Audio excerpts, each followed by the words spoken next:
నమస్తే DC news కి స్వాగతం. నా పేరు నీలిమ. ముందుగా ముఖ్యాంశాలు.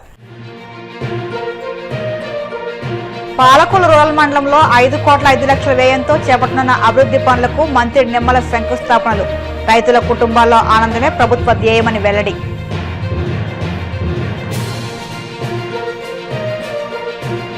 పెట్రోల్ డీజిల్ ధరల్లో ఏపీ దేశంలోనే మొదటి స్థానంలో ఉంటూ రాష్ట్ర ప్రజలను దోచుకుంటుంది. కూటమి పాలనపై ధ్వజమెత్తిన మాజీ మంత్రి Vellampalli Srinivas.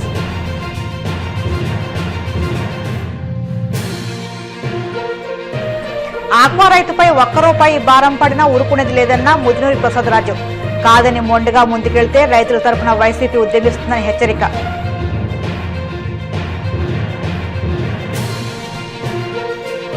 Vizag city police website ను ప్రారంభించిన డీజీపీ హరీష్ కుమార్ గుప్తా.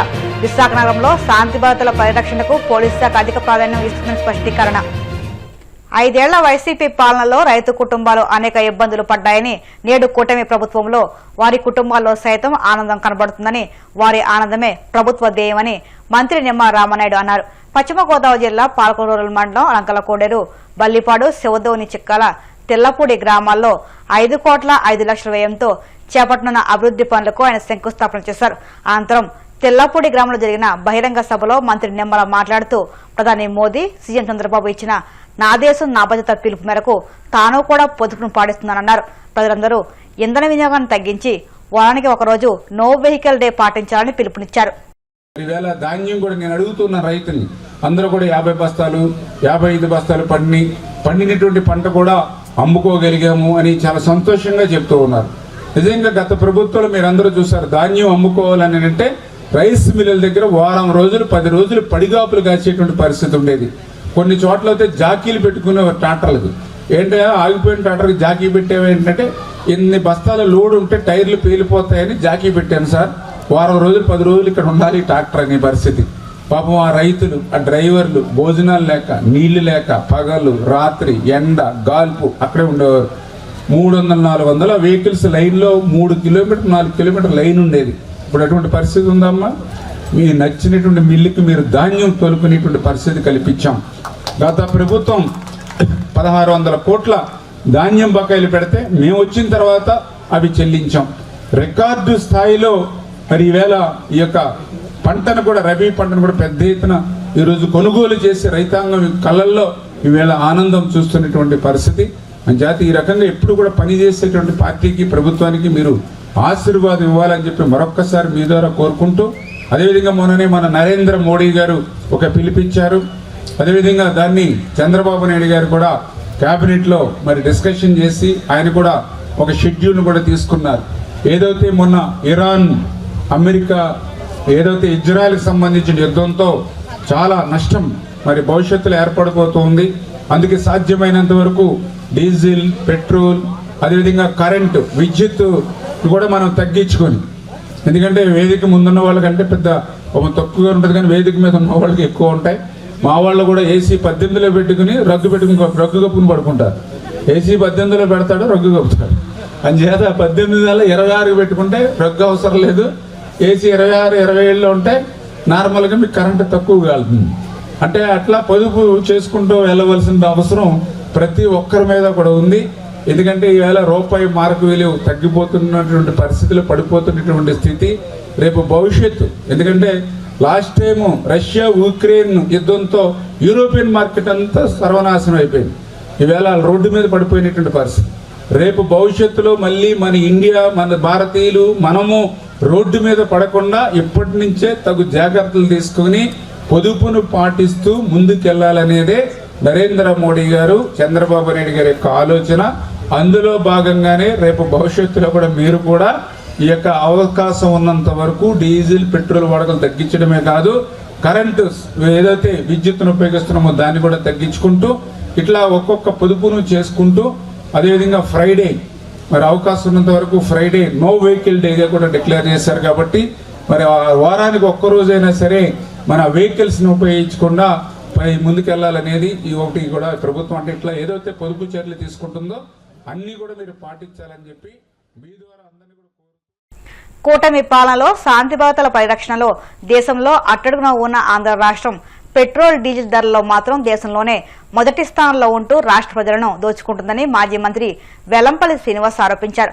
తాడేపల్లి పార్టీ కేంద్ర కార్యాలయంలో ఆయన మీడియాతో మాట్లాడుతూ వైసీపీ అధికారంలో ఉండగా లీటర్ పెట్రోల్ 100 రూపాయలు ఉంటే పక్క రాష్ట్రాలకు వెళ్లి మరీ నానాయాగి చేసిన నారా లోకేష్ ఇప్పుడు ఏం సమాధానం చెబుతారని నిలదీశారు. అధికారంలోకి వచ్చాక ఇంధన ధరలను తగ్గిస్తామని చెప్పడంతో పాటు మేనిఫెస్టోలో సైతం హామీ ఇచ్చిన కూటమి 2 ఏళ్లుగా ధరలను పెంచుకుంటూ పోయి 113 రూపాయలకు తీసుకెళ్లిందని ఆగ్రహం వ్యక్తం చేశారు.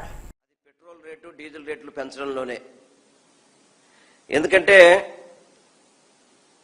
లీటర్ పెట్రోల్ ఈరోజు మన ఆంధ్ర రాష్ట్రంలో కొట్టుకోవాలంటే 113 రూపాయల 62 పైసలు. అదే లీటర్ డీజిల్ కొట్టాలంటే 101 రూపాయి 24 పైసలు. ఏదైతే పెరిగిన ధరల వల్ల రోజుకి పెట్రోల్ మీద 3.29 కోట్లు, డీజిల్పై 6 కోట్లు అధిక భారం రాష్ట్ర ప్రజల మీద సుమారుగా ఈ రెండు కలుపుకుంటే కనుక ప్రతిరోజు 10 కోట్ల రూపాయలు అధిక భారం రాష్ట్ర ప్రజల మీద పడుతుంది. అదేవిధంగా చంద్రబాబు నాయుడు గారు గతంలో పెట్రోల్ డీజిల్ రేట్ల మీద ఏం మాట్లాడారంటే ఈ జగన్మోహన్ రెడ్డి గారి గురించి, పెట్రోల్ డీజిల్ ఆయనకి చేత కాదు, అవన్నీ కూడా చాలా మాటలు మాట్లాడాడు చంద్రబాబు నాయుడు గారు.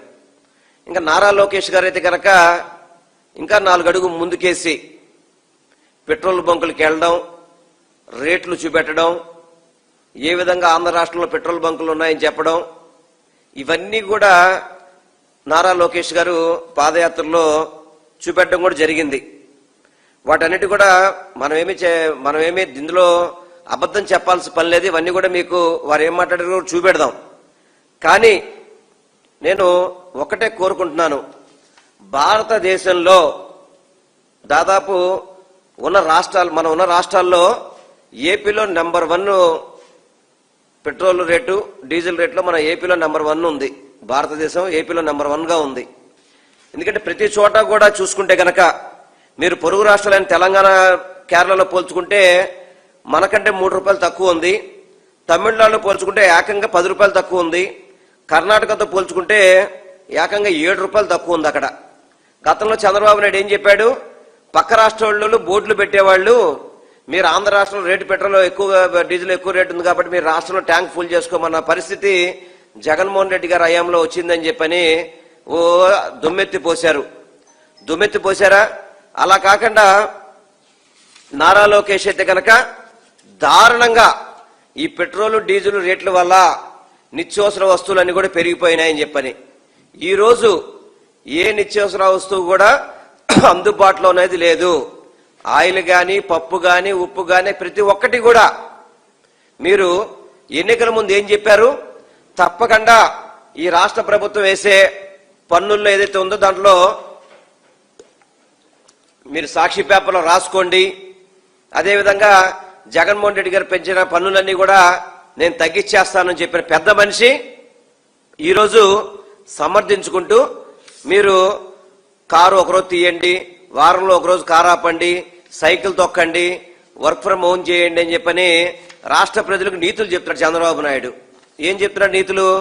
మీరు కార్లు తీపాకండి, మీరు ఏదైనా టూర్లు వెళ్ళాలంటే కనుక పూలింగ్ విధానంలో అందరూ కలిసి ఒక కారులో వెళ్ళండి అని చెప్పని నీతి కబుర్లు అయితే బాగా చెప్తున్నాడు. ఆయన ప్రజలకి నీతులు చెప్తాడు తప్ప అతను కానీ అతని కుమారుడు కానీ ఆచరించే పరిస్థితి లేదు.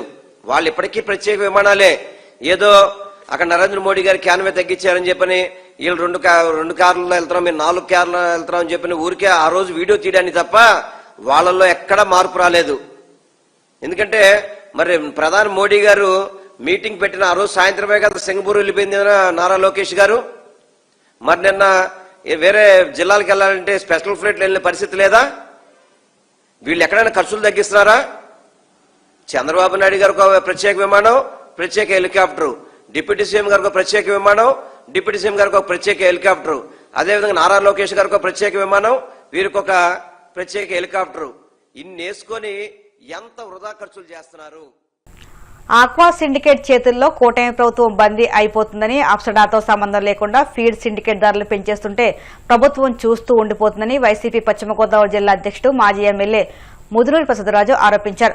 నర్సాపురం వైసీపీ కార్యాలయంలో ఆయన మీడియాతో మాట్లాడుతూ ఎన్నికలప్పుడు ప్రతి ఎకరాకి సబ్సిడీ కరెంటు ఇస్తానని హామీ ఇచ్చిన చంద్రబాబు 2 ఏళ్లలో ఒక్క సబ్సిడీ కనెక్షన్ ఇవ్వలేదని స్పష్టం చేశారు. 100 కౌంట్ 250 రూపాయలు పలుకుతుంటే దానికి రైతుకి 350 రూపాయలు ఖర్చు అవుతుందని, చంద్రబాబు చర్చల కారణంగా రైతులు క్రాప్ హాలిడే ప్రకటించే దుస్థితి దాపరించిందని మండిపడ్డారు. ఆక్వా రైతుపై ₹1 భారం పడినా ఊరుకునేది లేదని, కాదని మొండిగా ముందుకెళ్తే రైతుల తరపున వైసీపీ ఉద్యమిస్తుందని ప్రసాదరాజు హెచ్చరించారు. 800 కోట్ల రూపాయలు ఆర్థికంగా రైతుకి సహకారం అందించేటువంటి ఏర్పాటు గతంలో చేసి ఉన్నాం. ఇవాళ ఈ 2 సంవత్సరాల్లో చూస్తే మళ్ళీ మొదటికి వచ్చింది. ఫీడ్ రేట్లు పెరిగిపోయినాయి, సీడ్ రేట్లు పెరిగిపోయినాయి. రైతు అమ్ముకుందామంటే ఐనికాడికి అమ్ముకునేటువంటి పరిస్థితి ఏర్పడింది. గతంలో ప్రభుత్వాలు కొందరు సిండికేట్ చేతుల్లో ఉండేవి. ఈ రోజు ఆక్వా సిండికేట్ చేతుల్లోకి ఈ ప్రభుత్వం వెళ్ళిపోయింది. వారే ఈ ప్రభుత్వాన్ని నడిపిస్తా ఉన్నారు. ఎందుకనంటే ఈ ఆక్వా రైతులకు ఎక్కడన్నా నష్టం జరిగితే కనీసం ఈ ప్రభుత్వం స్పందించేటువంటి పరిస్థితి లేదు. ఒక పక్క ఫీడ్ రేట్లు పెంచున్నారు. మొన్ననే మాట్లాడాం. మొన్న ఫిబ్రవరి నెలలో 4000 టన్నుకి పెంచున్నారు. ఇప్పుడు 10,000, 12,000 రూపాయలు మళ్ళీ ఎగస్ట్రాగా పెంచున్నారు. దీని మీద రాష్ట్ర వ్యాప్తంగా నిరసన చేస్తున్నాం. రైతులందరూ కూడా, లేదు వైఎస్ఆర్ పార్టీ తరఫున మేమందరూ కూడా రెస్పాండ్ అయ్యాం. ఇప్పుడే రైతుల ఇబ్బందుల్లో ఉంటే మీరు ఇలా పెంచడం ఎంతవరకు సమంజసం? అంటే ఇది ప్రభుత్వానికి కూడా తెలియదు. ఎందుకనంటే అప్సరా చట్టం పెట్టింది ప్రభుత్వ కనుసన్నల్లో ఒకవేళ రైలు రేట్లు తగ్గించాలి పెంచాలన్నా, లేదు ఫీడ్ రేట్లు పెంచాలన్నా, సీడ్ రేట్ పెంచాలన్నా ఈ అప్సరా పరిధిలో రికమెండ్ చేస్తేనే పెంచాలి. అప్సరా చట్టంలో అందరూ ఉన్నాం. ఇక్కడ ఒక ఎక్స్పోర్టర్స్, రైతు సంఘాలు, ఫీడ్ యాజమాన్యం, ప్రభుత్వం భాగస్వామ్యం అందరం కలిసి సమిష్టి నిర్ణయం తీసుకోవాలని ఒక మంచి ఉద్దేశంతో అప్సరా చట్టం పెడితే దాన్ని ఈ రోజున జగన్మోహన్ రెడ్డి గారు పెట్టినటువంటి మంచి కార్యక్రమాన్ని పక్కన పెట్టింది ఈ ప్రభుత్వం. ఇప్పుడు ఈ ప్రభుత్వానికి అజమాయిషీ లేదు. వారికి చెప్పకుండా, ప్రభుత్వానికి తెలియకుండానే ఫీడ్ రేట్లు పెంచుతూ ఉన్నారు. మొన్న అచ్చెన్నాయుడు గారు స్టేట్మెంట్ ఇచ్చున్నారు, ఎక్కడ ఆగండి, రైతులు ఇబ్బందులు కాకుండా మేము చూస్తాము, పెంచనివ్వమని. నేను అప్సరా మీటింగ్ జరిగింది. ఇంత రైతులు సంక్షోభంలో ఉంటే, ఇబ్బందుల్లో ఉంటే, ఒక పక్క ఫీడ్ యాజమాన్యాలు రేట్లు పెంచి రైతుల మీద భారం వేస్తూ ఉంటే, నిన్న మీటింగ్ జరిగితే బాధ్యత కలిగినటువంటి మంత్రి, ఫిషరీస్ మంత్రి అచ్చెన్నాయుడు గారు కనీసం మీటింగ్లో పాల్గొలేదు.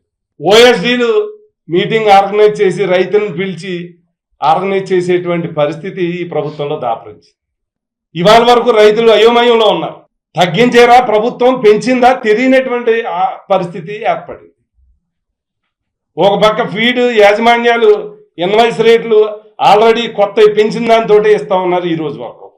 ఒక పక్క కృత్రిమ కొరత సృష్టిస్తా ఉన్నారు ఈ ఫీడ్ యాజమాన్యం. ఈ వారం రోజుల నుంచి సరిపడేటువంటి ఫీడ్ డీలర్లకు ఇవ్వట్లేదు. రైతులు డీలర్ల దగ్గరికి వెళ్తే మా ఫీడ్ యాజమాన్యం మాకు సరిపడే సరుకు ఇవ్వట్లేదని ఆందోళన పడేటువంటి పరిస్థితి ఏర్పడింది. వాళ్ళ రైతుల్లో పంటకు చేతికొస్తే వాడు ఫీడ్ అందనటువంటి పరిస్థితి. గతంలో 5 సంవత్సరాల్లో 3 సార్లు పెరిగినాయి ఫీడ్ ధరలు. ₹6.25 పెరిగితే 3 సార్లు కూడా తగ్గించినటువంటి పరిస్థితిని ఆ రోజున ఫీడ్ యాజమాన్యాలు పెంచితే ప్రభుత్వం జోక్యం చేసుకుని తగ్గించినటువంటి పరిస్థితి. కానీ ఈ రోజున మొన్న 4,000 పెంచినా, ఈ రోజు 10,000 పెంచినా మాట్లాడినటువంటి పరిస్థితి మీరు చూస్తా ఉన్నారు. ఒక్క కూటమి నాయకుడు రైతుల పక్షాన మాట్లాడినటువంటి సందర్భం ఈ ముఖ్యమంత్రి దగ్గర నుంచి, ఫిషరీస్ మినిస్టర్ దగ్గర నుంచి కింద వరకు ఎక్కడ కూడా మాట్లాడినటువంటి సందర్భం లేదు. ఇప్పుడు కాసేపు ప్రకటనలు.